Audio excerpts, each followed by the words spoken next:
number is this? I don't know, so I'm not going to pretend to know. We're What number is this? I think it's 33. Is there a way we can confirm the number? Yeah. No, that was not something we would do. We would just guess and look stupid. Can we please confirm the number? like, yo, they said episode 36, and they're on like 31. We'll just skip around this one. 33. 33. So 33. This is 33? This is 33. All right. Where do you guys publish this? YouTube, Spotify, Apple? and Apple, I believe. Yeah. Okay. Yeah. Yeah, Is that right? that's right. Hell yeah. Episode. Checking Raul. I know. What do you mean is that right? I feel like I'm on fucking CNN right now. Why do I Episode feel so short right now? episode 33 with Alan Wright, a.k.a. 2A in L.A. Yes, sir. Thanks for being here, man. Thank you Yeah, very much. Thanks for appreciate it. having me, guys. It's funny, the guys in the shop know you as Mr. Wright. They're like, oh, Mr. Wright. And I was like, who? Like, 2A in L.A. Oh, Alan. Yeah. You're Mr. Right. We try to be respectful if we can. Yeah. Right. So obviously, I know you've been a customer, I think, for a long time. At least 5 years now. Yeah. Yeah. So I know I've heard your name since, when I started, your name was already floating around, Mr. Wright. So wow, 5 years, huh? Yeah. How did you find Ralph Supply? I'm trying to remember. It's been so long, but I think you guys just always had a really good name, and your inventory compared to other retail stores around, kind of greater LA, Orange County area was always really good. I've used you guys. I've purchased a lot of guns from you guys, and your services have always been top notch, from gunsmithing to Cerakote. Anytime I needed a trigger put in or something, Sam would Yeah, just do it real help quick. me out. So just the customer service, and We've Cerakoted quite a few of your guns, right? Oh, totally. I've been Cerakoting your guns for 5 years. a long time, yeah. 5 years. I remember like yes, some of the sir. first guns he was bringing in. He's like, "Yeah, I want to do this crazy sick camo," and Chuck's like, "How the hell do I do that?" But hey, why did it? Yeah, it worked every Yeah. time. So that was back at the old shop, the little one down the way Oh, over there. yeah. I first started coming to you guys when COVID started. Yeah. And that was just crazy. The lines Yeah. were just crazy. Yep. And There's 3 people in the store at a time. yeah, Yeah, it was, yeah. And obviously you're driving from LA, so we appreciate that 100%, Like, I'll drive for the service, and I'll pay yeah. for the service, Can you guys write that down? 100%, man. To me, I'd rather spend 45 minutes on the freeway to know it's going to get done right than to drive 15 minutes and I got to go back and forth and deal with headaches. Yep, that's always a big one. Yeah. So at the beginning, obviously, I don't think you were into 2011s at the beginning. No. What were you into at the beginning? It's so funny, man. I was telling somebody this the other day. When I first started, the thought of paying like $2,500 for a gun seemed crazy to me. Insane. Oh, my bad. Insane to me. And now, man, I don't even know if I have any guns that are that expensive in my entire collection. So I started off doing Glocks, SIGs, Walthers, FNs, kind of normal striker fired, a couple hammer fired pistols, and really taking them and trying to help them kind of reach their full potential, whether that was aesthetically or functionality, putting in new triggers and internals and stuff like that, coming to Chuck, having them Cerakote them and giving them some personality. And that's kind of what my channel was built on. I started my channel because really I wanted to like document my gun journey. Yeah. I started shooting when I was young. So my dad is retired law enforcement. Okay. So he's taught me how to shoot in our backyard with a BB gun and a pellet gun, and I graduated up to a 22. And then I go to the range with him every once in a while. First I was going to say, oh, shit, shooting in your backyard. Yeah. Little stuff. You're from LA, brother. Little stuff, right? And then I kind of got out of it. I started playing sports and went off to college and kind of picked it back up right around when I started hooking up with you guys right around, I felt like when COVID came out and all the nonsense was going on, I really need to step up my gun game because at that time, all I had was a Davis Industries Chrome 380. Hell yeah. I'm not gonna even lie. What is that? Yeah, I was like, what is that? It's Sam? basically like a $100 gun that was created. I think wasn't Davis a local company? They were Yeah. local. I think they were Garden Grove or Irvine for a long time, and Davis and Star Industries were all kind of in the same area, and then they just took a shit. It's literally they're like the high points of the 380 and 32 ACP world. Okay. They're very interesting. That 380 is heavy as this fucking table. For real. For real. So I shoot still Just shoot flat as fuck then, right? Yeah. when it shoots. right, when it shoots, right. Right. So I was like, I got to get something. And I was so ignorant.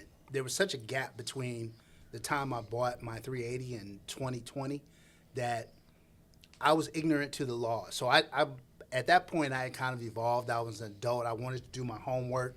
So I went on YouTube and I started going down the rabbit hole of all the different guns. And I just thought, I'd pick the gun I want and I'd go to the gun store and every gun store would have every gun. Yeah.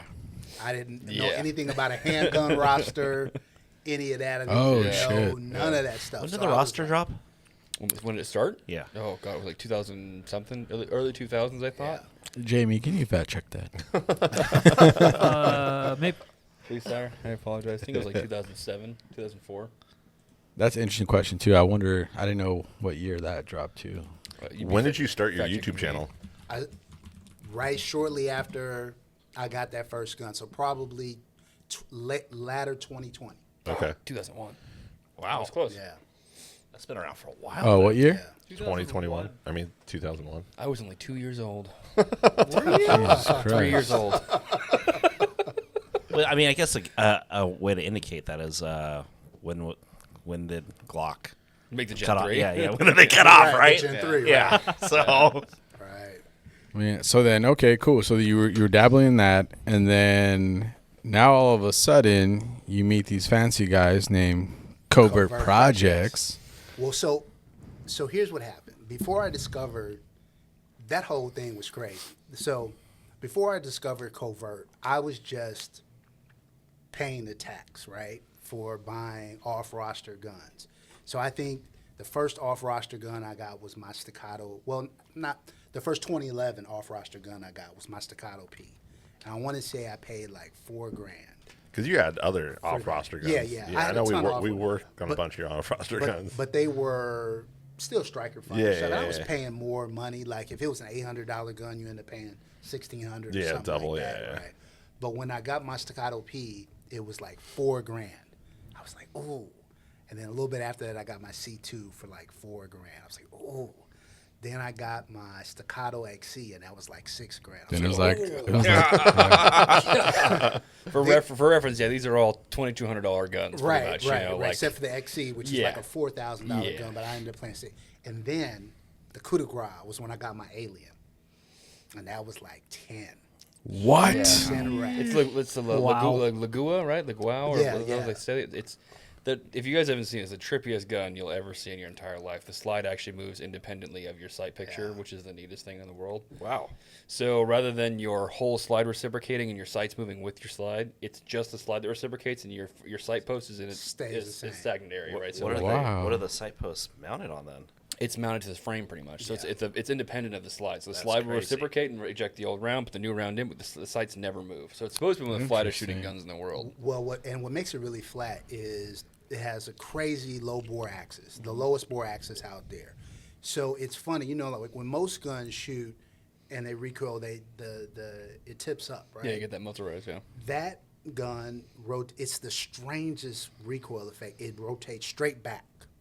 Straight back. There's no muzzle rise at all. Interesting. It's all straight back. It kicks. It's not soft shooting like a 2011. Yeah. But it never rises. 9mm?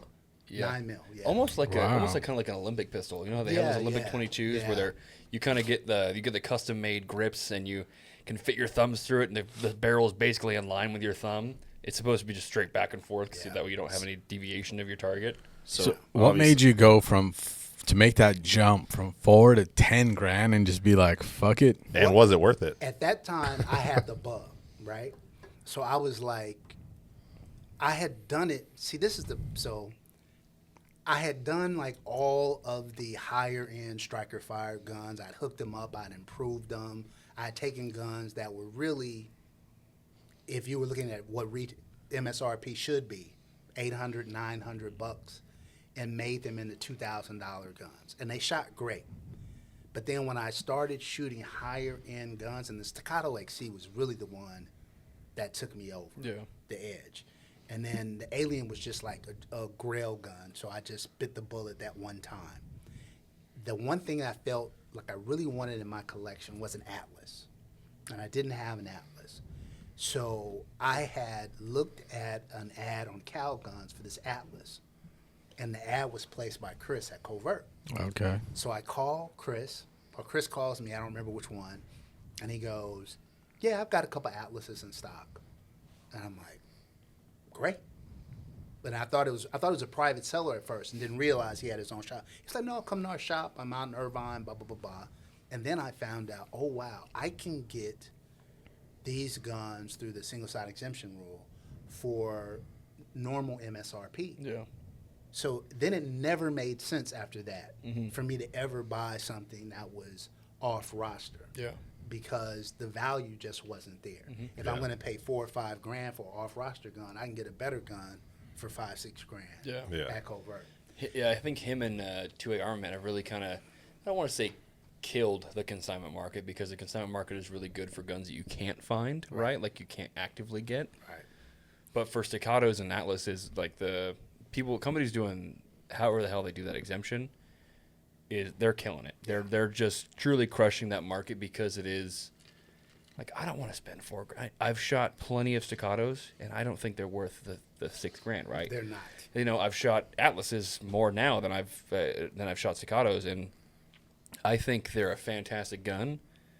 But I wouldn't pay 10 grand California tax for it, right? Like I would pay retail for sure, because it's worth that money. Like the time put into it is worth that money, but I wouldn't pay nearly what people in California are asking for. It's too much. Shout out to Chris, all the guys at Covert. Absolutely. Yeah, boutique shop. One of the few companies that sell high-end guns, but don't bend over their customers like everybody else does. You know, They're actually cool. And nice. they are. Yeah. They're actually. We just talked to one of the guys from there today, Nova? and he was just. What's up, Nova? Yeah, I met him that day, and a couple of other guys at the Range Expo, which we can talk about in a second. But just friendlier as you could really ask them to be. It's just fantastic people, as they kind of were. You know, just genuine, just like guns, not even like crazy gun guys, but just like guns. You like to shoot stuff. Yeah. I also like that. Like he was like, "Oh, I don't know that," and Yeah. but let's figure it out together. Yeah, Right. it's cool. Yeah, it's super cool. You don't have to know everything. You know, that's the biggest thing about guns, is you don't have to know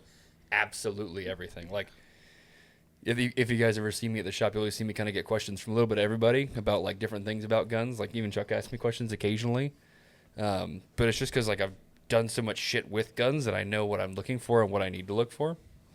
But like it's cool to be able to like, man, I actually don't know that. Let me Google it. I have no idea. Like, I'll sit there and turn a computer and be like, what does this do? You know, just to figure it out. Just because it's more fun to learn than it is to be able to teach all day long.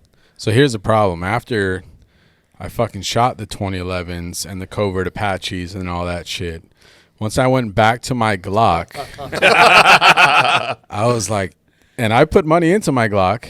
I'm like, this is a piece of shit. So it's funny you say that. So here's what happened to me.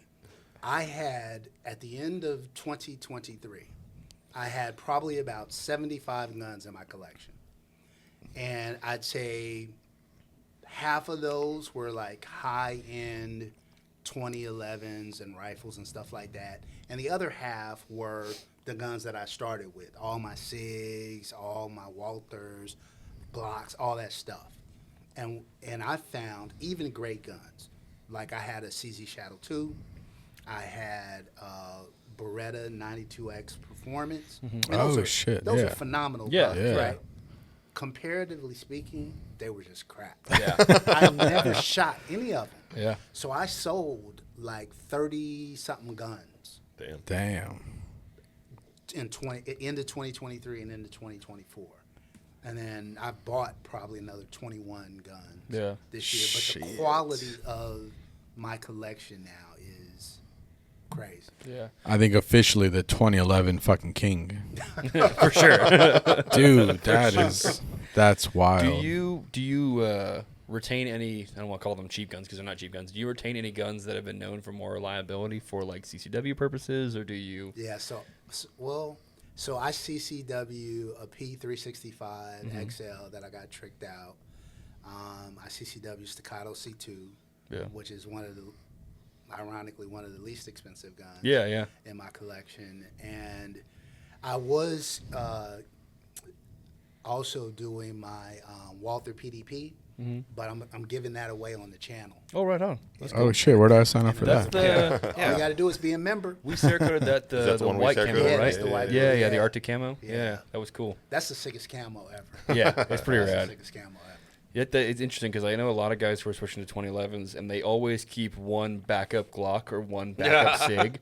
Not because 2011s are inherently a bad gun to shoot reliability-wise, but some of them, like some Atlases, are picky for ammo if they're competition rigs, right? Some 2011s are picky for ammo because they're competition rigs, but majority of the time if they're duty rated, they eat You know how like in the things. Grand Thumb video where he does the drop test on the P320s and then some other guns, and then he drops a couple 2011s. Yeah. Well, is that gonna happen with like commonly with most 2011s? Where I mean, It's tough. So it's because they're the hammer fire. It's just the nature of the gun, Yeah. kind of. Yeah. I mean, how many people are dropping their Yeah. Probably $7,000 gun not on a many. concrete? And I wish Justin was here today Yeah. because, I still want a 2011, right? But my budget's not up there yet. So Justin's like, oh, you want a 2011 and just for it to fucking fire off. And I was like, okay. I was like, Justin, you've been in the gun industry a long time, right? Yeah. How many years you say? Oh, 20 years. Okay, cool. How many guns do you own? How many handguns do you own? I don't know, a shit ton. Cool. And in your 20 years and your handguns, how many have you dropped? Nothing to say. Cricket. Like, bro. Don't get me wrong. There's always the conversation of like, well, I shouldn't plan for never dropping anything, right? But like, I'm all for the Grand Thumb test, and I have nothing wrong with the test. How often am I going to drop my gun face down 100% of the time accurately like that? Pretty rare. With the thumb safety off. Correct, right? It's very That's the other rare. part Very of it. rare it'll happen. Very, very rare. I don't necessarily think of those guns as guns that I would take to go to war. Like I wouldn't take a 2011 to go fight down the street. I would take a Glock because it makes the most sense for me because I know they're going to constantly work. I don't got to worry about what ammo I'm putting into it if the mag's going to fuck up, which is not a bad thing. But to be fast, to shoot super fucking flat and have an enjoyable time shooting and feel like I'm getting the most out of my gun, a 2011's where I would go, 100%. right? Like, but I'm not going to say that it's the warfighter's gun. It's not. It's not there yet. No. It's a platform that's been designed over the last 10 years max talking about, and they're almost all encompassing and I would call it probably reaching about 40% of police departments now are having them on their approved on their list. Yeah.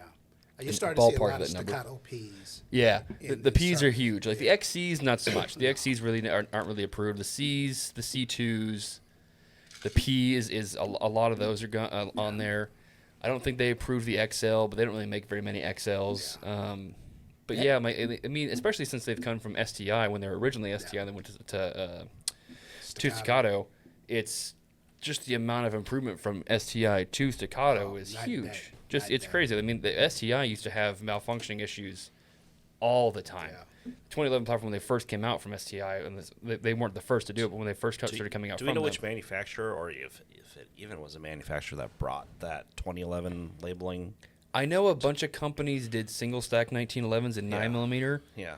I don't know personally which ones started the Hey, like, 2011. we're gonna call it this. Yeah, I'm sure I think you can trace it back somewhere. STI, SVI were the same at one point. Yeah. And then they ultimately broke off. I mean, I think they popularized Yeah. it. I don't know who the first company For was. sure, yeah. But they kind of popularized it.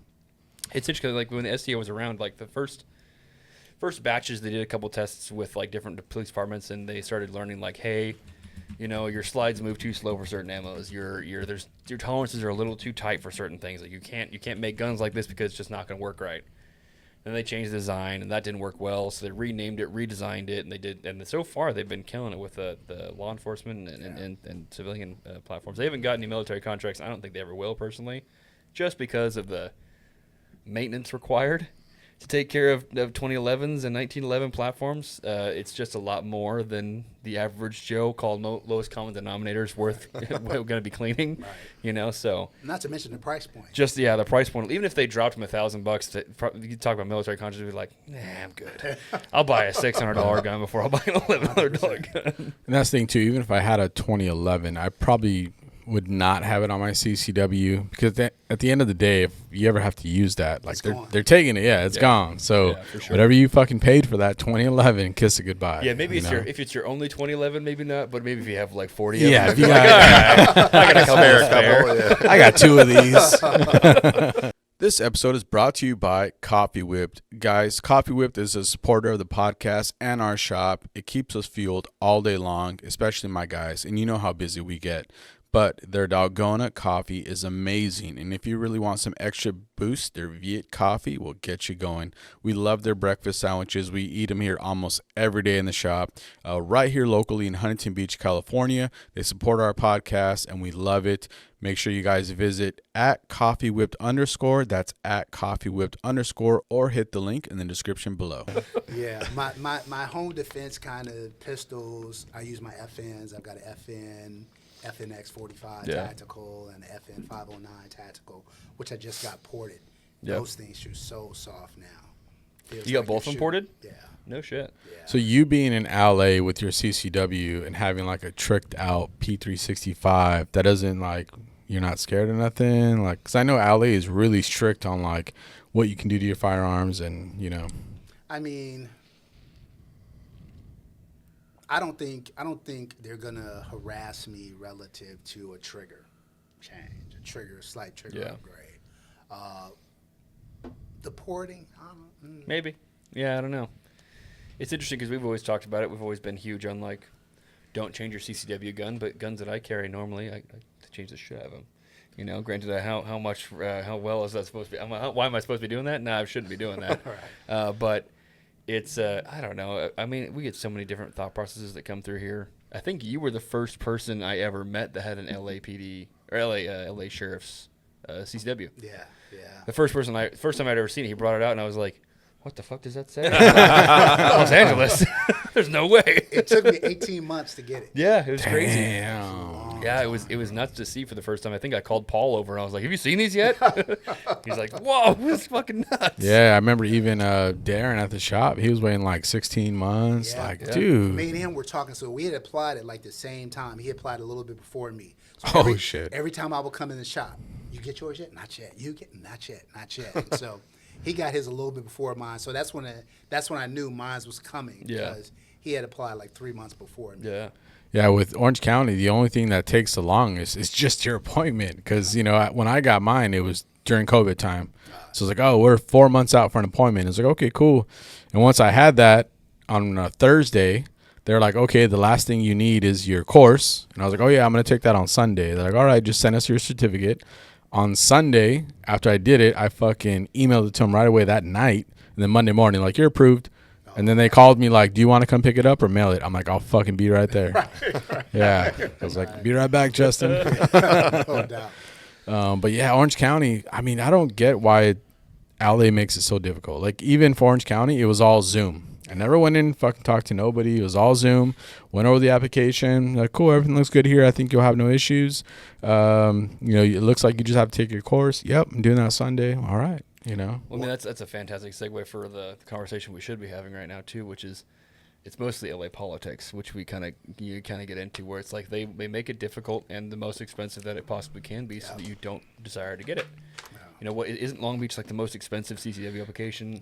That's what I heard. In at least California, I know Yeah. for sure it's the most expensive program. I don't know the price off the top of my head. I think it was somewhere close to $1,000, if not more. Do you think they base it off of like crime in the area?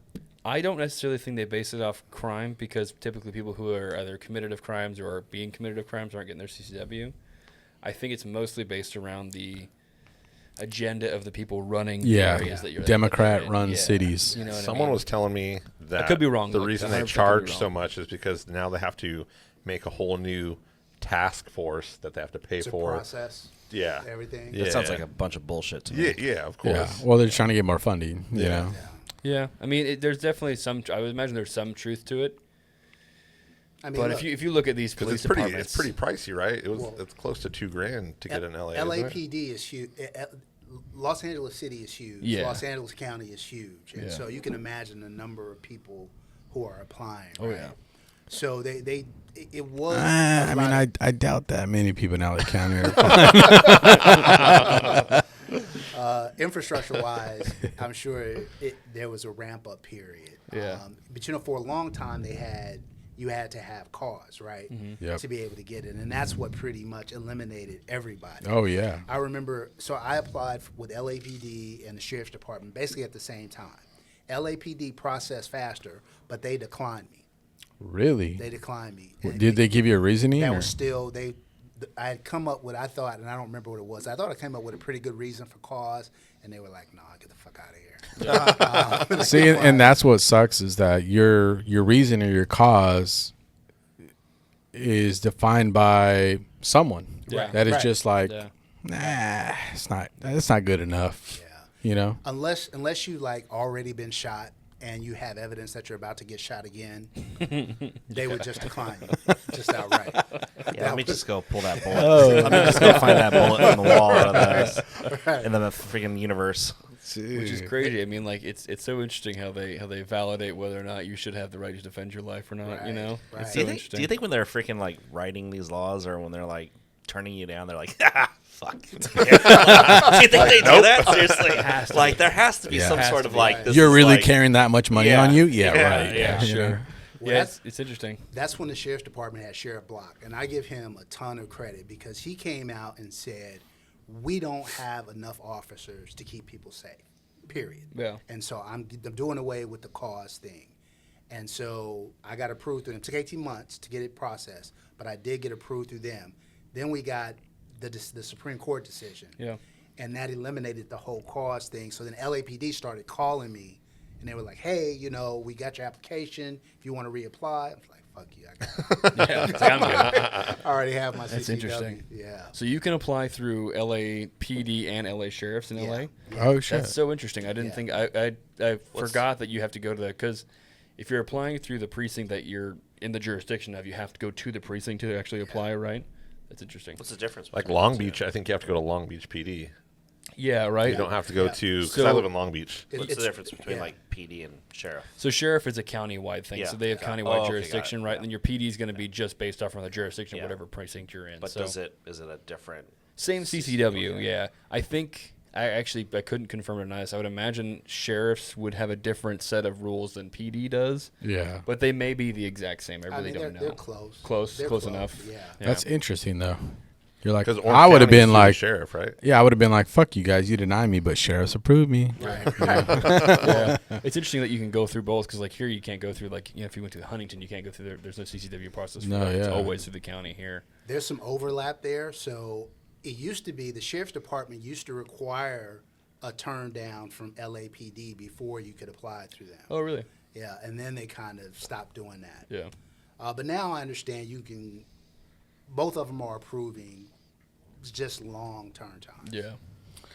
So I know there was a court case that they won where it was like, hey, you guys are taking too long. Let's stop this. And the judge was like, yeah, you're right. I approve this. But then it was like, okay, who's going to fucking tell them to speed it up? Like, you agreed and you guys won this case that they're taking too long. Great. Well, Right. what happens next? And it seems like still nothing has fucking happened. Like, so that court case was just to say you're taking too long, This episode is brought to you by Strike Industries, a longtime friend and supporter of Rap Supply. Guys, Strike Industries has been making high quality and affordable parts and accessories for all your firearm needs since 2010. Whether it's for your AR, AK, Glocks, SIGs, CZs, Strike's got your back. They've recently been making a name for themselves with their innovative products like the cable management system, which even got picked up by the U.S. Army. There's also fun stuff like AirTag holders so you don't lose your guns while traveling. Recently, we've seen a lot of chassis action coming from Strike like their SMC Bravo, which is for the P320 FCU. Visit strikeindustries.com or hit the link in the description below. Mine is coming up for renewal for the first time in 2025. So I'm hoping the renewal process goes smooth. Yeah, That'll be interesting. How we'll see. how many days in advance do they want you to renew? I think they say you can do 3. You can start 3 months or something. Okay, same prior as to. us. Yeah. Yeah. You know what's So crazy funny. in Orange County? I fucking did my renewal 2 weeks before my shit expired, and on the day of approved, I was like, oh yeah, yeah. So That's interesting. When do you have to renew yours, Sam? Yeah. Next week, actually. Yeah, me too. Yeah. as long as Eagles are flying, his CCW is valid. Hey, CCW, you see that map where it's like CCW is if you want to use your California license, and CCW is if you're not a bitch. I mean, that's true. And obviously, I think the cool thing, obviously right now with Trump winning and now Republicans winning, the House and Senate, like, I think that's huge. So we're on our Instagram, we're already getting a lot of questions of like, what does this mean for the 2A industry? Like, I think it's going to mean a lot, but it's still going to take time. 100%. And, obviously this is a big step moving forward. And I think, the last thing when Trump went on there and said, like, I'm not going to even say that word, respiratory. Reciprocity. There you go. For, all states where if you have your CCW, you can go anywhere. It's the United States. It shouldn't be stopped by, state lines, which, of course, he's right, So I think if he officially does that, that's kind of will be the start of that stepping stone of like, okay, what else can we see? What else can we see? What do you think that? Kevin, I'm sorry to interrupt you, Chris. Can you pull up I think it was Illinois, the weapons ban being just got lifted. overturned. Yeah. Because they finally started allowing guns in like Chicago, right? I think. But they did it like we did it here. Cook County. So he approved it, but he gave him a 30-day stay to Gotcha. file an appeal, which they're going to file. Yeah, for sure. But I believe, because I just seen on USCCA's Instagram, they weren't allowed to sell ARs, but now they started putting ARs on the wall for sale. So there was something. Yeah, I know it's interesting because it's one of those things that we can kind of look at, which it was cool to think that they might win. They won, but that might go through finally without the stays. But just to kind of create precedents for why the fuck are we banning an entire population from buying certain things, like, don't get me wrong, I don't think people in Chicago should necessarily have more access to guns, but I think the people who can buy guns legally should have access to make sure that they're not dying all the fucking To time. protect themselves from I people mean, who shouldn't be criminals are having not it, right? Exactly. criminals are not rolling in the rifle supply to buy guns. No, exactly, yeah. Right? It's, So they're not going to the local FFL Yeah. to pick up a gun. They're buying them on the street. And so, all you're doing, I say this all the time on my channel, that, criminals don't care. You can't legislate crazy, and you can't legislate criminality. Yeah. Crazy people are going to do what they're going to do. Criminals are going to do what they're going to do. The only people that are going to abide by your laws are people that you shouldn't be worried about in the first place, right? For the most part. Yeah. And so, Here, check this out real quick. Could be back on it. In 1 month, assault weapons could be back on Illinois gun store shelves after a federal judge rules the state's ban goes against the Second Amendment. Now, this could have far-reaching consequences for assault weapon bans in all the other states, especially places like California, Massachusetts, New York, places like that. This is a very important case. Now, this Illinois assault weapons ban, Harold versus Raul, we're talking, that's the case that the judge said, wait a minute, this violates the Second Amendment. And the reason it's an important case is because typically gun control laws break down in 2 areas. The actions of people with guns, and hardware. And this is a valuable hardware case where the judge goes out of his way to declare that not only are these weapons, which are called assault weapons, in common use, but that's okay.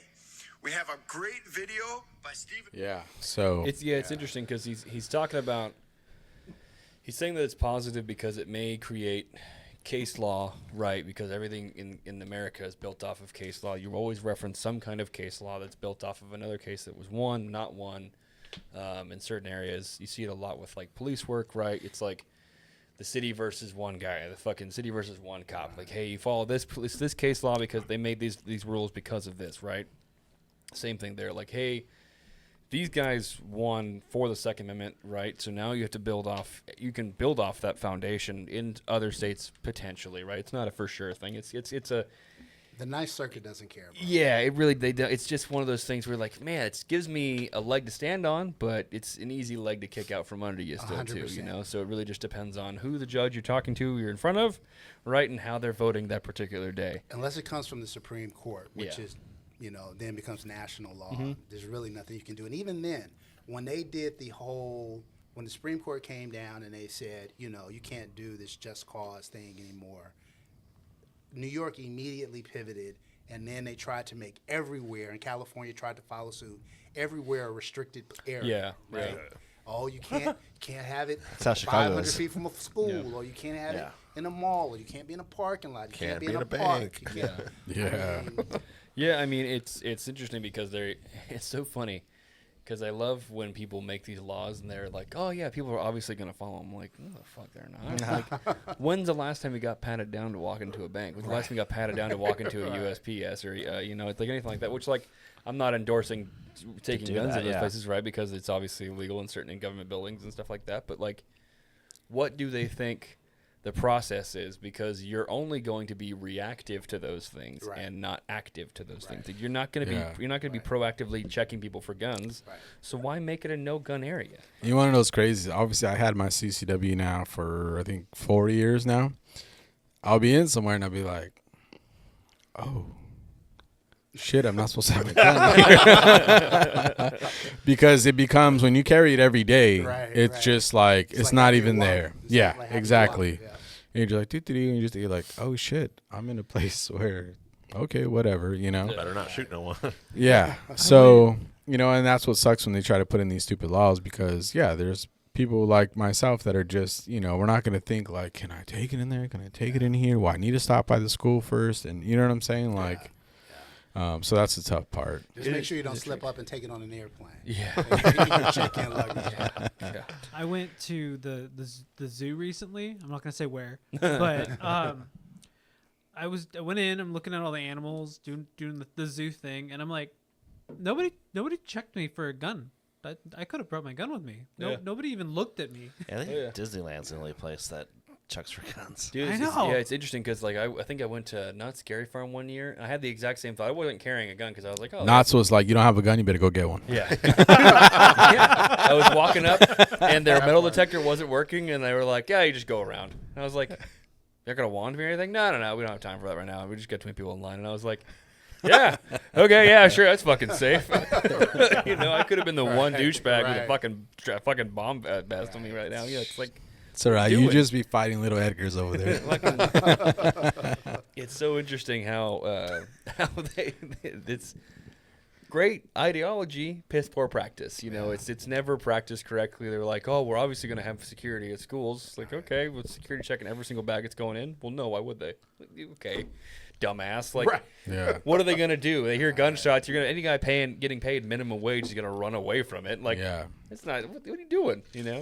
So your channel, 2A in LA, how many subscribers are you at now? I think we're at between 81 and 82,000. Wow. Damn, nice.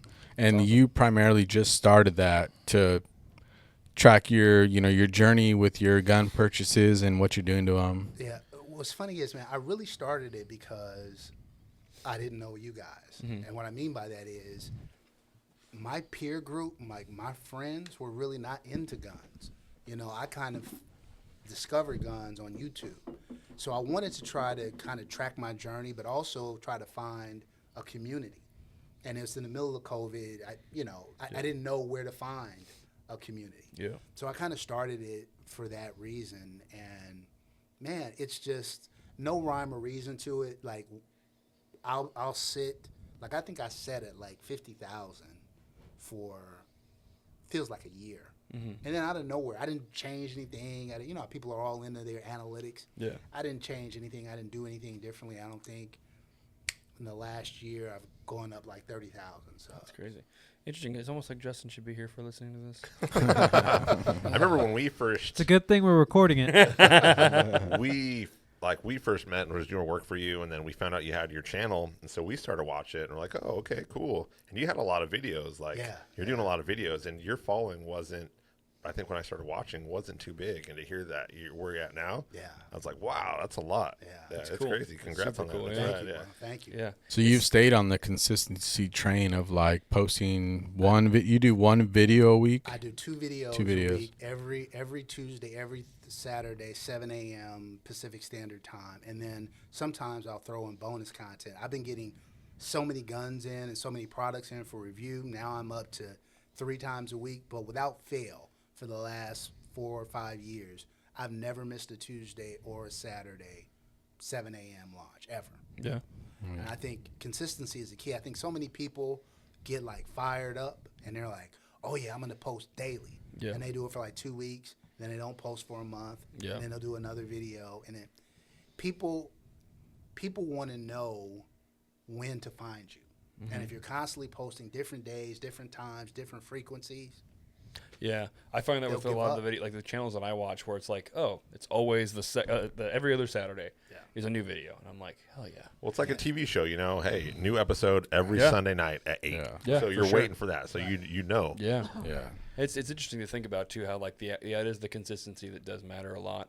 On YouTube, the topic of, do you, because we talk about it occasionally, and I've had my days where I get fired up over YouTube comments and Reddit comments. How are you with, are you a Joe Rogan kind of guy where you don't look at them, or do you like to clap back a little bit here and there, and how much of your comment base is negative and positive? So I'd say I respond to every comment, positive or negative. I think that's one of the things that has helped me, is that I engage with my audience, and I do lives every other Monday.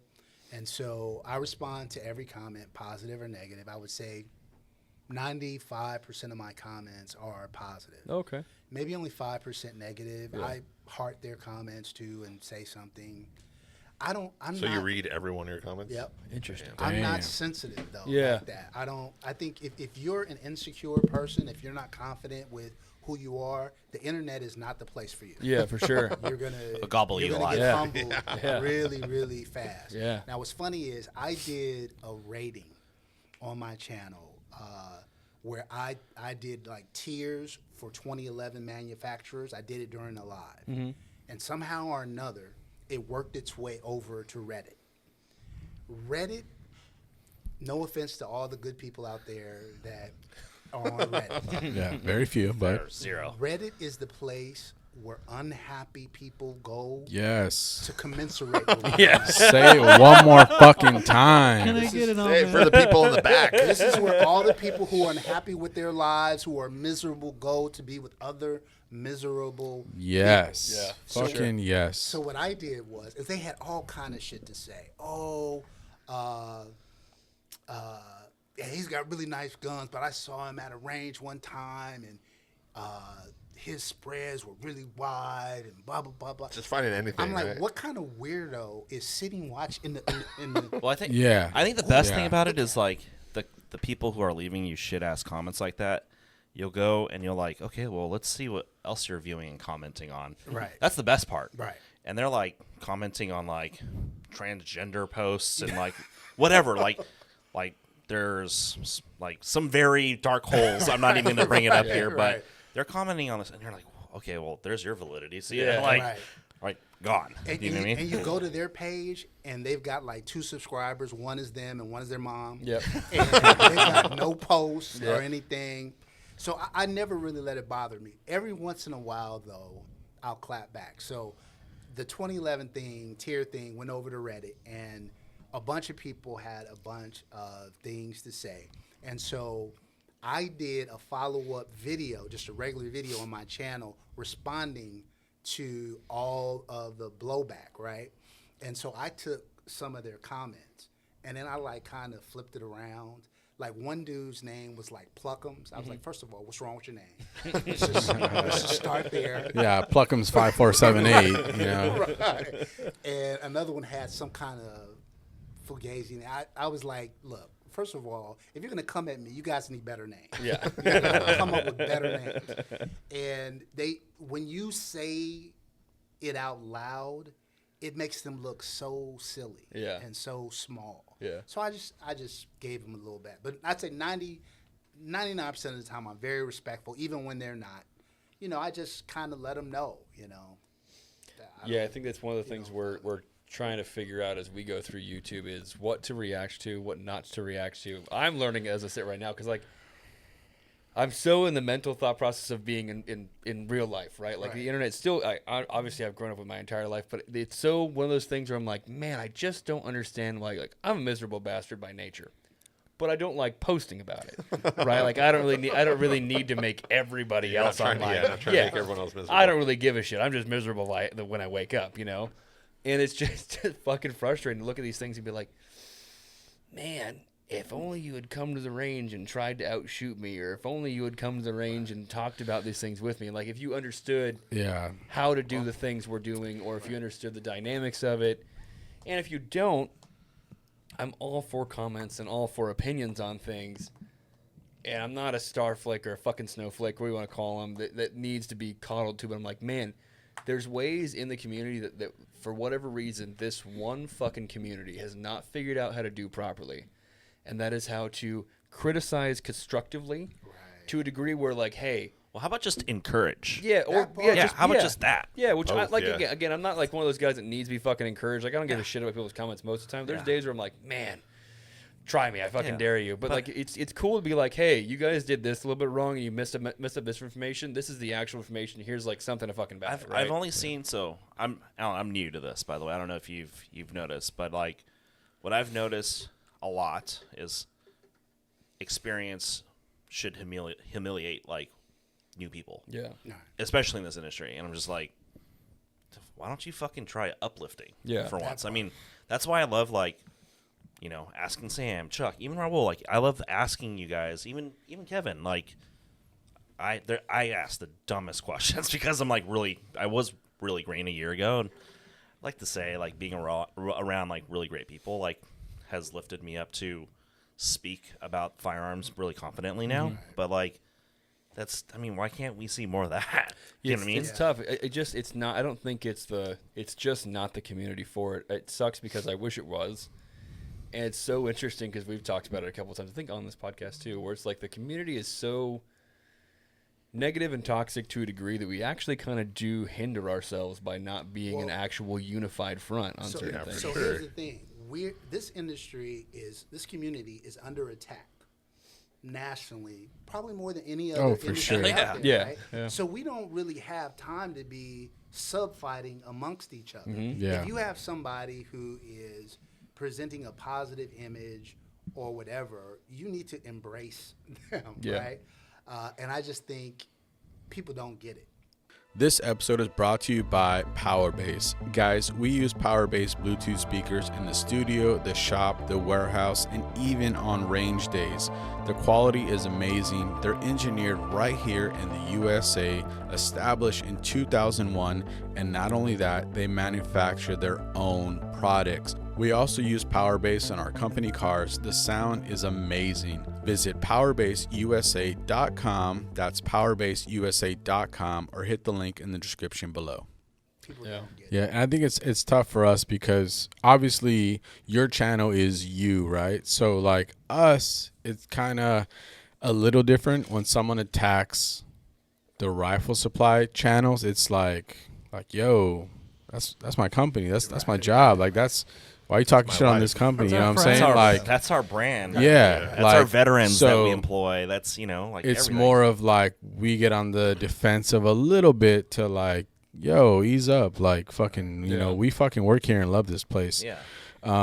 So for Reddit, I had let our team know like, cool, I try to get back in there. And then I was like, at the end, it was like, what's the point? Reddit's not fucking making us money. So we're on the fucking verge and ship of like, if it makes us money, let's go. If it doesn't, we ain't fucking with it. So I went in there, try to dabble back in and reignite that. And I was like, this is stupid. I don't have the mental space for this. And it's not making us fucking money. So I'm not wasting my time. And, so we exited from Reddit. Just, we didn't say it, but we just said, cool, we're backing the fuck out. It's not making us any money. It's a bunch of dumb shits in there, And, Sam went back in there and went through a whole Horrible idea. Yeah, horrible. Went through a whole thing. I'll tell you a quick little story. So he had a whole night of Reddit. And, Is this recently?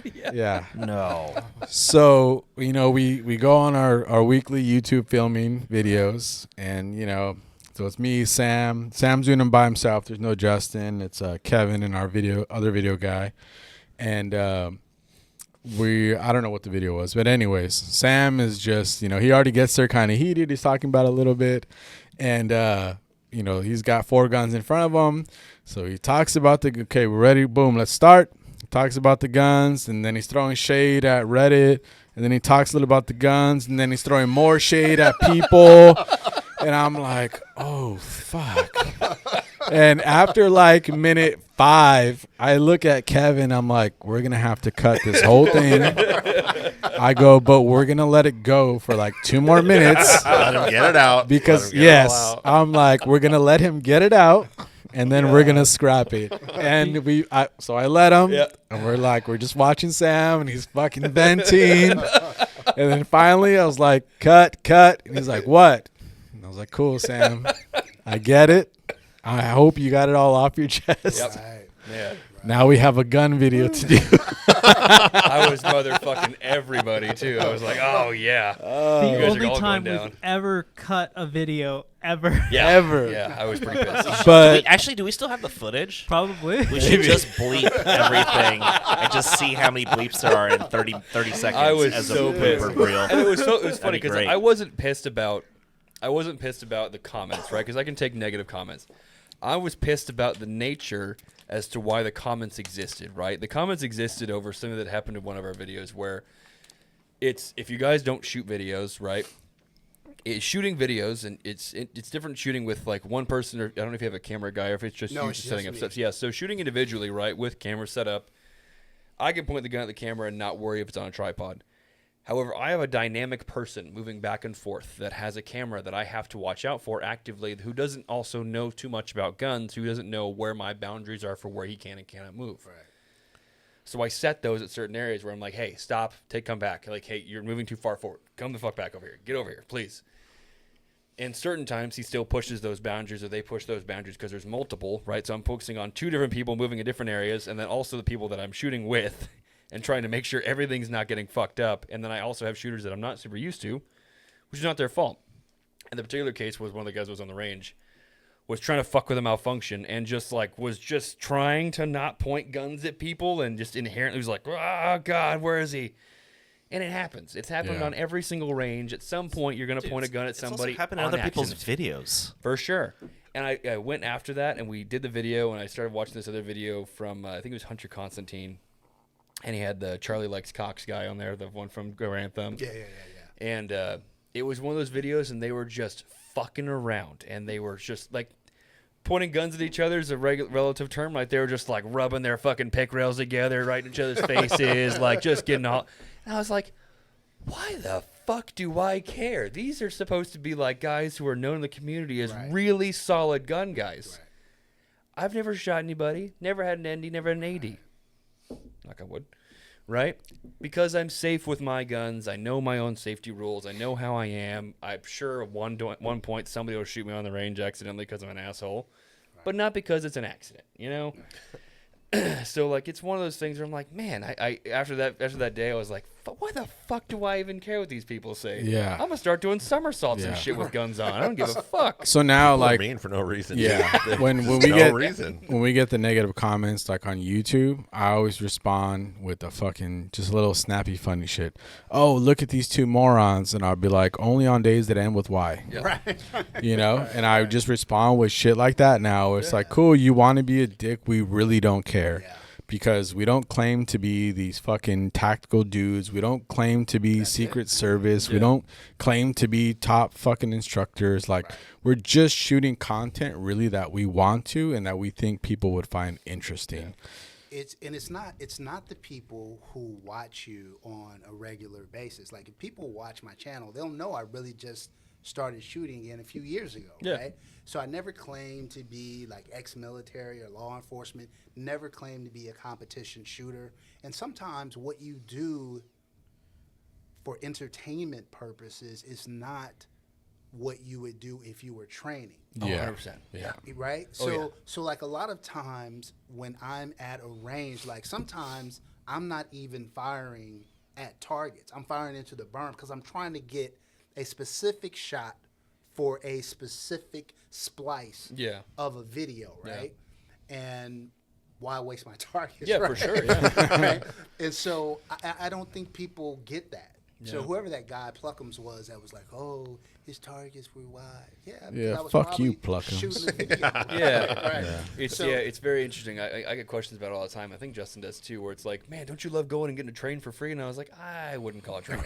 I would not call that training by any means. I go put like 10 rounds down range of a gun that I haven't shot before, and then I hope to God I did okay. And then if I didn't, then I feel like a piece of shit, and then people are going to light me up for it in the comments. And like training separately, quietly, without video, night and day, right? 100%. Like it's just completely different, and everyone's like, well, obviously this is what he does when he's at the range by himself. Right. It's like, no, dude, I've been shooting YouTube videos for maybe a half of a year, 8 months, right? I'm still new to the whole fucking thing. I don't know what people want to see, what they don't want to see, what I should say about people, what I shouldn't say about people, what kind of guns they like, don't like, or what kind of guns, like what kind of an asshole I'm making myself out to be. Just be you, dude. Dude, the latest the worst. comments, the latest comments that were coming through were like, "Oh my god, that," because talking about Justin, that dude wears hoop earrings. Like, really? That's what you fucking focused on? Our very first Dana White build, me and Justin went and delivered the gun to Dana White, right? And one of his dudes was filming it as we like presented to Dana White. Like, we didn't really know he was filming. I'm standing in the background. I have nothing to do with the fucking video. I'm just standing there. People are fucking talking all kinds of shit on me for just standing in the background, not doing anything. Literally the same thing. Look at that guy with his big ass motherfucking ears. Look at that dumbass. Like, I'm just literally standing there. Didn't say it wasn't even part of the video. Just in the background. People just talk shit to talk shit. Yeah. Like me and Justin left the UFC place, go to a bar, have a couple of drinks. We're all excited, you know. And Justin starts reading all these comments. Like, people are talking shit on YouTube. I'm like, talking shit on me? I wasn't even doing anything. I started reading the fucking comments, getting all pissed off. I'm like, what the fuck? Like, I literally was just standing there in the fucking video, and people are talking shit. Yeah. Like, people talk shit just to talk shit. It's just so interesting. It's just such a toxic community a lot of the time. And I've met a lot of really, really positive people in this particular community. It's unfortunate that I have met so few negative ones that impact me so greatly, right? No, like the ones that are negative, I'm like, man, this guy really knows how to talk some shit. I mean, you know, people also want to be seen, or Right, people want or that. heard, People are right. digging for that reaction. It's very much like. But man, it's interesting to think about. Like I look at the positive comments more than I do the negative comments now because it's so rare to have a positive experience with the internet, right? Like if you put a positive comment on them, I'm like, hell yeah, that's fucking awesome. Yeah. If you put a negative one, I'm like, gosh, he's not a fucking asshole. I'm just gonna scroll past and give a shit. I can't look at it right now. It's gonna piss me off. You got to give those positive comments the energy you used to give the negative comments. Yeah, I know. Just haven't done it yet. You know what the best feeling is in the world? Because now my channel is big enough where it starts to happen often, is when your subs start coming for the negative people. That's the best. So I had one guy post the other day. I did a video on the Combat Precision M5. It's like a 5500 2011, right? $5,500 2011. And the guy goes, "Look at this fool spending $5,500 on a gun, and he doesn't complete on a 9mm, and he doesn't compete professionally." And then one of my subs goes, "Well, he can obviously afford it, and you obviously can't. So who's the People are got your back, right? Yeah, That's cool. Yeah. That's right. fucking, that's dope. And you're just like, No. And then I added, 55. It's actually one of my least expensive. in case you really wanted to know. Yeah, it is cool to see that on like our Instagram video or Instagram stuff too, because we get a lot of that. Cause we have a big Instagram presence, I think, and it's cool to be like, oh yeah, they posted something. Man, fuck those guys. Like, what the fuck are you talking about, motherfucker? They just light each other up, and I'm like, oh, that's kind of cool to see somebody coming to bat for us. Yeah, it's like Because it really is. It's all personality based to it. I'm sure working up front, I've rubbed people the wrong way, and going to the range, I've rubbed people the wrong way. It's just like, you got to remember, people come in, and I have to remember it too, where I get days, and I'm sure you've seen me sometimes where I'm like, God, I can't be here anymore. I'm so tired. I can't do this shit. But you're always. I try to be as kind. positive, right? Yeah, like you're always it's kind, a tough market to be in, and people don't really understand all the time too. And we try to do our best up front where everyone kind of thinks that we hear a different question every single day, but we hear the same 9 questions every single day, probably 1,000 times a day, which is not anybody's fault. Quick question for you. Yes, every single time. And Chris, it's I'm gonna get interesting. you. It's interesting because I hear the salespeople's questions, I hear the employees' questions, and I hear managers' questions, and I hear the COO's questions, and I hear all these questions about everything. They're like, oh, I'm like, but it's one of those things where it does get tiring, but it's never such a bad thing. I think my most positive experience downstairs is always being able to think that I left somebody with more knowledge than they came in with. Yeah. Even if it seems super inane and just inadequate to me to fucking give that kind of stuff out, or just like, I'm like, yeah, why would I do that? Like, I don't really give a shit. You're not going to pay attention to me anyway. If I give that out and they look, if I enjoy when they're like, holy shit, I didn't know that. Or holy shit, like, that's cool. I'm going to go test these out, or I'm going to go try this, or I'm going to go do this, or I'm going to go try this thing you told me to do. And it is, I don't want to say it's rewarding or it fills my cup because it's such a hippie thing to say, but it does relatively fill my cup to be like, okay, I got somebody to try something different, good, better, and different, right? Yeah. And then they left with something that they didn't have prior. It's just a cool feeling occasionally when I get to do it, Even today, I had Sam help me out with something. Like, we're all pretty knowledgeable and stuff, but some people know more than others. I'm like, hey, Sam, I need your expert opinion. He's like, I only got a couple of these left. I was like, all right, well, I need 4 of them. So I was like, hey, help me out. Like, help me figure this out. And he's like, oh, just showed me real quick. I was like, oh, all right. Like, it's just a little tiny things that, You just have to, like, be, and it's the community, too, which is kind of funny that it's where the negativity comes into. Like, if people stopped being so negative about shit all the time and started passing on the knowledge that they did have, they would. I was just listening to a different podcast about it. Actually, they were talking about jiu-jitsu. How, like, when a lot of these guys are rolling, if you're rolling with people who have like 3 weeks on you, right? They think they know so much more than the typical white belt that walks in. But it's you just know more than that guy right now. You're gonna get rolled by the guy that's above you, like quick, But if you teach what you have learned, you're going to ingrain those lessons deeper into you, and also you're going to teach them something that they didn't know, and they're going to be better to roll with, a better partner, better whatever it may be, better shooting partner. If you exchange information, you are now just digging it deeper into your own brain. You're also giving somebody something that they didn't have prior, which is a thing that, like, not a lot of people think about. Like, just fucking, if you have the knowledge, give the knowledge. Yeah.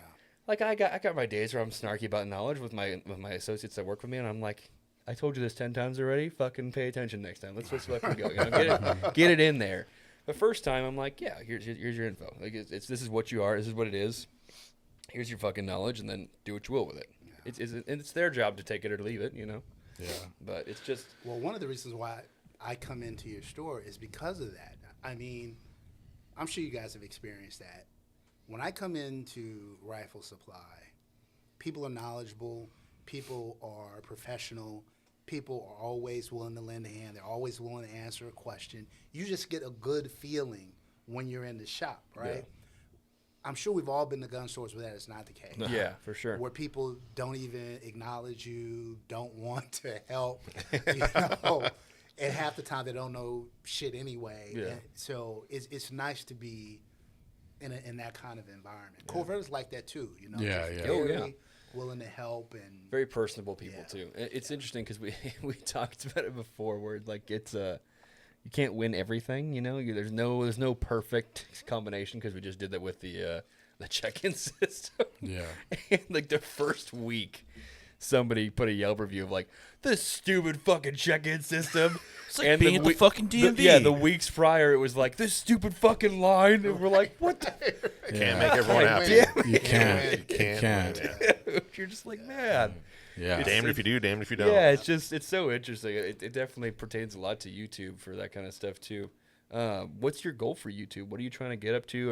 Are you trying to expand more? Because you said you're going to SHOT Show this year. Yeah. Are you monetized on there? Yeah. I've been monetized for a long time. So you make money on there? Yeah. He's a millionaire, dude. I think he afforded all these guns. Hell yeah. Well, according to Reno May, right. Yeah, he makes like $60. Wright Digital Media is the company that owns 2A in LA and the channel and everything. So really, I started it as a way for me to write off all. Yeah. Because he's a real life baller. That's brilliant. That is hobby, brilliant. Right? That is and so brilliant. that's why I really, really started it more than anything else. I was like, I can give the money to Uncle Sam, or I can buy some more guns. I'll buy some more guns. That's cool. That is brilliant. Wow. That's pretty rad. So you, can we ask about your day job or? Yeah. Okay. So what is your day job?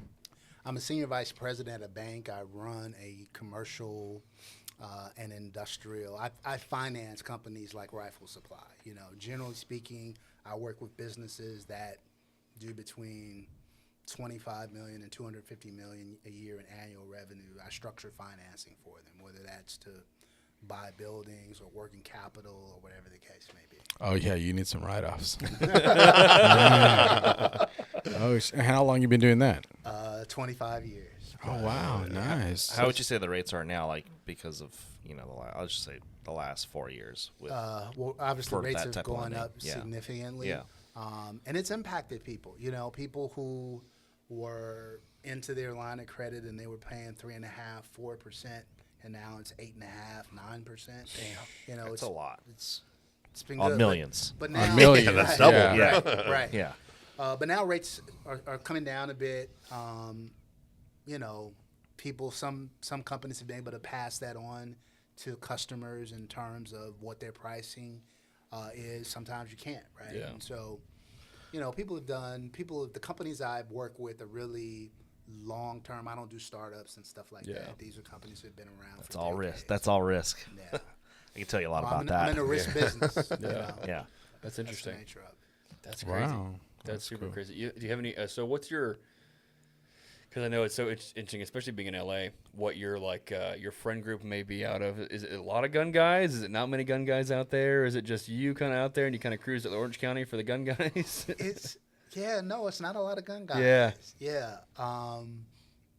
Orange County and Inland Empire. You know, Yeah. I'm a member over at West End Gun Club now. How is that? It's cool, dude. Yeah. Like I like going. What I really like about it more than anything else is I have 24-hour access. Yeah. So if I want to go pull out the Shooting at night, nods and yeah. go Yeah. do night vision Yeah. or do night training, I can do that. Yeah. I'll get out there. Because you get your own key, right? Yeah. Yeah. So I get out there at like 5:30 in the morning when the sun is just kind of coming up. I set up my cameras, I do everything, and I'm out by like 8:30, 9 o'clock. Is there a outdoor or limit indoor? to how many people can sign up to go there? Or No. Like if so, I was on the wait list to get in for like 2.5 years. Oh shit! Then I finally got in, but I can bring like if we all wanted to go do a range day out there, I could take everybody. I think I can have like something like 8 to 10. Damn. Okay. guests or Wow. something. Oh, we're doing a class for sure. and then you know they have 20-something bays and Yeah. all that kind of stuff. So it's by bay. It's not obviously not just open range, but you just grab a bay, and if there's somebody taking it, you just wait and then Yep. cruise through. Yeah, I've never That's- had a situation where I've gone though and haven't been able to get a bay. Ever. No shit. Never. I keep hearing about it, but I just haven't put my name on the wait list for it yet because I was like, man, it would be really cool to go out there and do night You shoots. should, and it's relative. Where's the range at? $350 a I year or just don't something know. like that. Yeah, where's the range It's at? right off of the 15 and the 10, just kind of headed towards Vegas, like Sierra exit or something like that. Oh, okay. a Like few Fontana? Yeah, it's in Fontana. Yeah, Okay, it's yeah, right yeah. next to Route 66. Yeah, yeah. It's closer actually, a little bit Yeah, closer to Route 66. yeah. Okay, It's okay. like one or two exits before. Yeah. That's interesting. Yeah, that's super interesting. That's pretty cool. Yeah, I know exactly what exit that's off of. That's not far at all. What's obviously you would figure at 40, Why don't we 50. sign up for that? I don't know. God, sorry, we're talking. Sorry. Now that you're at 40, 50, 2011s, the fact that you even got that high is crazy. Do you have a next one on your list? I have several next ones. Oh shit! Wait, what's your favorite that you have? Oh, great question. So it just changed. My Okay. man. So- Wait, favorite pistol, favorite rifle? okay, so I think I know. I think I know pistol. I got to do a lead up on the pistol. Okay. So forever, the Atlas Erebus was the best shooting pistol I'd ever shot in my life. It was amazing. And then there's a company called Venom Customs, and they're a small custom gun manufacturer, and they made a quad-ported 2011. I won't say it was better than the Erebus, but it was the first gun I'd ever shot, and I've shot plenty, that was comparable. And I thought I'd never say that. Well, there's this other company called Rafferty. It's another small custom 2011 maker. and they took the Erebus design, made it all steel frame, and the Erebus has a huge comp on it. They put a bigger comp on it and ported it. Damn. Bro. Does it cycle all ammunitions? Yeah, Mostly? pretty much. I mean, generally speaking, when I shoot my 2011s, I'm shooting 124 grain and FMJ. above. Yeah. But it's not. Erebus was a little ammo sensitive. Yeah. But not so much. But they're competition the guns. Like they should be, you know? Bro, and I'm not even a shooter like that. At 25 yards, I was doing A-zone head boxes in the same hole. Damn. That's Same fucking hole. pretty nuts. Holy shit. Are you using a dot or 25, using bro. irons? Huh? Are you using With a a dot? dot. With a Okay. dot. Yeah, with a dot. That's But awesome. still, Bro. You know, That's like, crazy. What does Chris carry? Chris. His Erebus, I think. Erebus? No, it's he the doesn't bigger carry one. Erebus. Erebus is a big gun to carry. I think he brought his Erebus out to Fuck. the range. I don't think he carries. So whatever he carries in his holster, like his everyday, It's a 2011 for sure. fuck, that I know it's an thing Atlas. is, yeah. I think he's switching over to one of their covert Apaches, though. That thing is, oh my God. Like, Well, you shot my Artemis when we were at. Yeah, it's fantastic. It shoots great. Like it was one of those things where I wasn't expecting. I don't know. I go back and forth on 2011 so much because I like them, but man, I don't know if I really want one that bad because I'm never going to shoot anything else I own. You know, like. Right. Well, it'll do it to you. It definitely did it to me. Like I said, I got rid of all of my. yep. Do you have any more lower end Glocks? guns. I've got probably the Gucciest Glock on the planet. So, Covert sells a gun called the G-Wagon, and it's a Glock 34 lower, but the upper was done by Combat Precision, which is a custom 2011 manufacturer. So that thing is crazy sick. I mean, it's still a piece of crap compared to all my but relative to Glock, Yeah. it's crazy. It's So what crazy. he's saying is our stuff is crappier. We should see if we can do a 2A and LA arsenal test. No, dude. Out at West End, that'd be Let's kind of do it. cool. Yeah, Let's do it. I know. So we're gonna do another video with Chris from Covert, kind of like a recap video of like the Route 66 event and stuff like that. Did you have fun out there though? Because you were out there with Oh, us. I had a blast. Man. Yeah. It was fun. It's nice.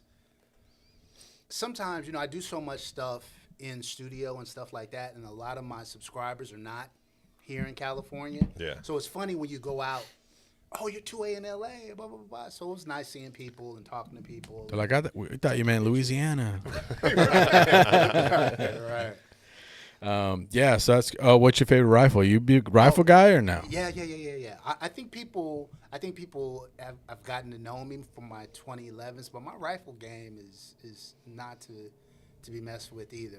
AR-15 wise, I've got Radiant Weapon Mod 1. I've got a Daniel Defense DD M4 and 4A1, which I bought from Rifle Supply. Hell yeah. Shout out to Rifle Supply. I've got a Blackout Defense. Quantum, that's sick. That's that a I newer just did. manufacturer, Yeah. right? They just started coming out with They some of their started rifles. They started out with triggers, Yeah. and their triggers were insane. Uh-huh. And then they started doing rifles. Yeah, and- I've heard a couple people ask about them. They're pretty nice oh, rifles. they're yeah. man, that thing. Didn't we goes. Cerakote some weird caliber AR for you? It Oh, like it was your like- God, it was your big bore. It was a 10-round Beowulf. Oh, the Beowulf. Yeah. Yeah, We Cerakoted yeah, that for you, I right? still have that. Yeah. Yeah, I still have that. I probably It's the always first still doing time we'd that ever one. seen a Beowulf. Yeah, I was like, what the fuck is this? Yeah, and then my favorite rifle is called it's a joint collaboration between V7. If you guys haven't heard of V7, they make incredible stuff. Yeah. V7 and Terran Tactical got together and made the Sovereign. First of all, the AR-50, the rifle itself, sub 5 pounds. Yeah. Oh, that was the one that we shot with Covert. Is that the one? Yeah, Is so that Covert- the Covert? No. So Covert has their collaboration, but he brought the Sovereign out Oh, with he him. did. Yeah. Oh, okay. That okay. thing is nuts. Yeah, I've never shot a rifle that fucking just stayed on target. Oh, yeah, where the 100%. dot stayed there, and you're like, "What is going on?" And you're just like pulling the fucking trigger, and you're just like, "This rifle's not fucking moving," you know? You just finished your Noveski build, right? Yeah, so those are my 4 ARs. I've got On the 308 side, I got a Scar 17S, which I bought from Rifle Supply. Thank you. Fucking right house, baby. I got another V7 Terran Tactical collaboration, the Harbinger, which is the craziest 308 I've ever shot. I've got a Type A 308 as well. I'm trying to think. Like sub guns, I've got the Noveski Diplomat, which you guys just did for me. It looks crazy. I've got a Zastava Z-Pap. I've got a 6 Hour MPXK. What was that 9mm one we did for you? I think that was the MPXK. Yeah. Okay. Yeah. And then I got Daniel Defense Mark 18, Daniel Defense PDW 300 Blackout. I got a Maxim Defense 7.62 by 3.9. Yeah.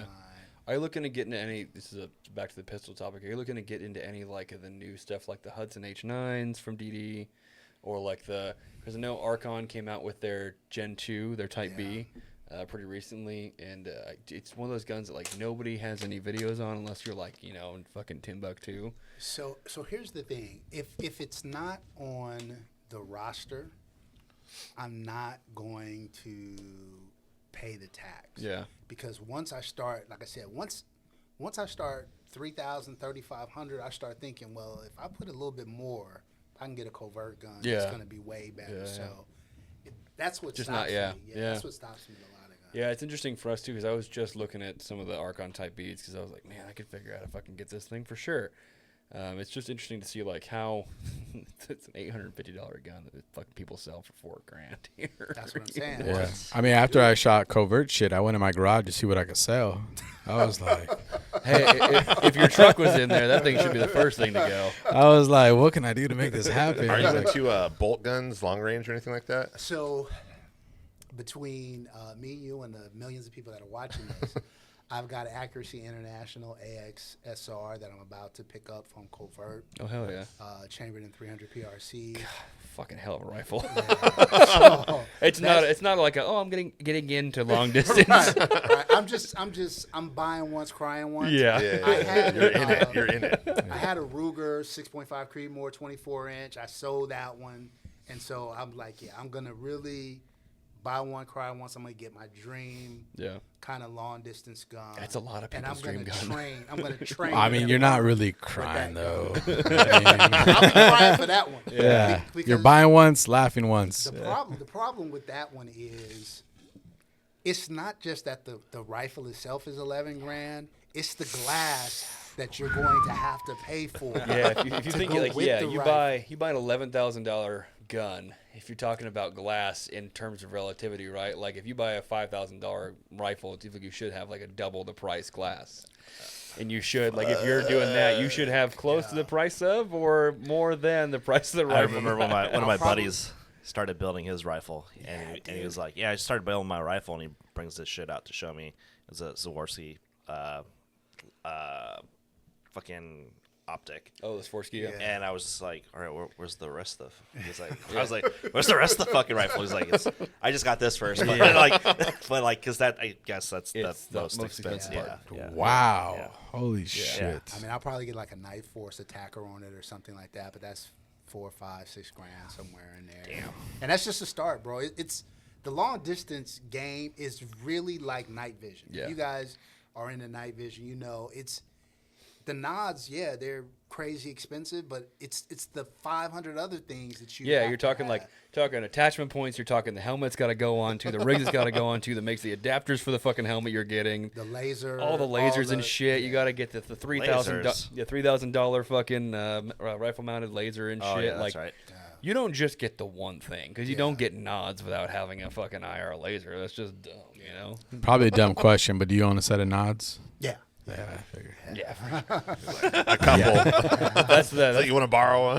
that's the next development for me is getting nods and an IR laser because like my rifles are not bougie by any means, but they shoot well for rifles that are just Right. built off of M4E1 lowers, you know. So I got a hookup for dual nods, so we'll talk. Okay, we can do that. God, it's gonna be so Quarter of your expensive. salary, but So worth it. hey, don't worry, rates are coming down. They'll finance you. Don't Take worry. out a small personal loan. Well, dope, man. I think Chuck has a question before we bounce out It's here. been a long time since I asked this question. I probably know the answer, but Biggie or Tupac? Ooh.